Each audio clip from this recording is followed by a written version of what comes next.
Last time, kaka-unbox lang natin dito sa ating Oppo A6X at tinagurian ko to na isang best valued level entry phone ngayong 2026. And ngayon, actually, meron pang mas sulit sa kanya, and for me, the same din yan na best entry level budget phone ngayong 2026. At yan, itong kanyang kapatid na Oppo A6T. Bale, solid tong phone na to, and basically, kung ano yung specs ng A6X, ganun din yung specs ng A6T. Pero, magkaiba sila sa presyo dahil di hamak na mas mura to ng 900 to 1,000 pesos, unlike dito sa ating Oppo A6X. Kung titingnan natin siya dito sa Shopee, nasa 4,921 lang siya, ipibili natin siya ngayon. At meron tayo dyang minus 1,555 na voucher. By the way, pwede nyo yung makuha using the link na provided sa video description ng isa nating video. Ililink ko na lang sa video na to para pwede nyo i-access yan doon. Pero yeah, kung gagamit kayo ng YouTube Shopping voucher, makukuha lang natin siya ng 4,921. Samantalang, nabili natin ng ating Oppo A6X halagang 5,715 pesos na meron na ring voucher na kasama. Nadihamak na mas mura itong ating A6T. Pero ang tanong, okay ba siyang bilhin gaya ng A6X?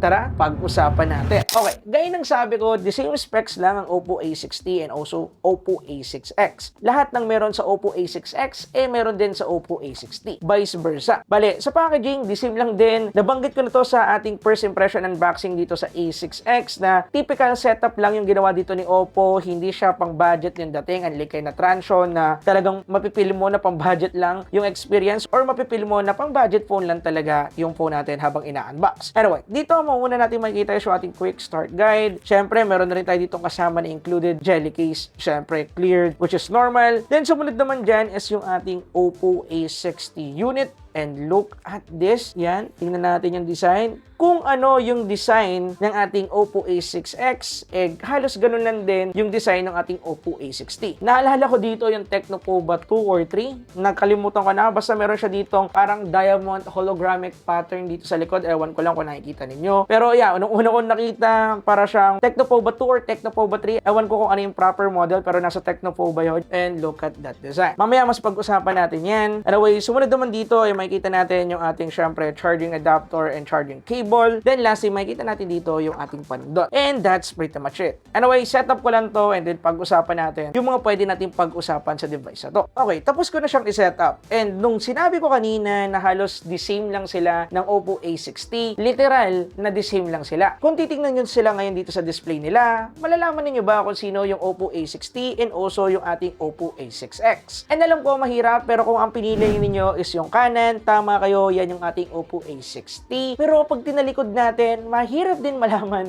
kung sino si Oppo A6X and also sino si Oppo A6T. Dahil kung titingnan nyo yung design nilang dalawa, the same na the same. Pagdating sa logo, pagdating sa mismong finish, yung smooth curve corner na nabanggit ko or natalakay natin doon sa unboxing ng Oppo A6X, nandito rin sa ating Oppo A6T. So basically, the same phone lang sila pagdating sa kanyang looks, display, and also pagdating din sa specification nito. Bukod sa IPS LCD panel na ginamit dito, the same lang din sila na merong wide chin bezel, and then meron din tayong makapal na bezels dito, which is normal para sa mga budget phone. Wala namang problema dyan. Then, pagdating sa chipset, the same lang din sila na merong Snapdragon 685 chipset, and the same lang din sila na merong 6,500 mAh battery capacity. And guess what? The same lang din sila na naka UFS 2.2 storage version. Kaya mapapansin natin na mas mabilis mag-open ng application dito unlike sa ibang mga budget phone. Kagaya na lang dito sa ating Spark Go 3. Mapapansin din natin na mas smooth mag-navigate dito dahil mas maganda yung ginamit chipset, and also maganda rin yung kanilang OS, yung ating Color OS, which is nice kung ako yung tatanungin. So basically, itong ating Oppo A6X and also Oppo A6T, the same phone lang at the end of the day. At kung ako lang naman yung tatanungin, no, syempre mas pipiliin ko ang A6T dahil mas mura yung presyo nito. Pero kung nakabili na kayo ng A6X, wala din problema dahil nagpapantay din naman yung presyo nila kapag nasa sale month event tayo. Minsan bumababa din siya ng 2,000 pesos and then ito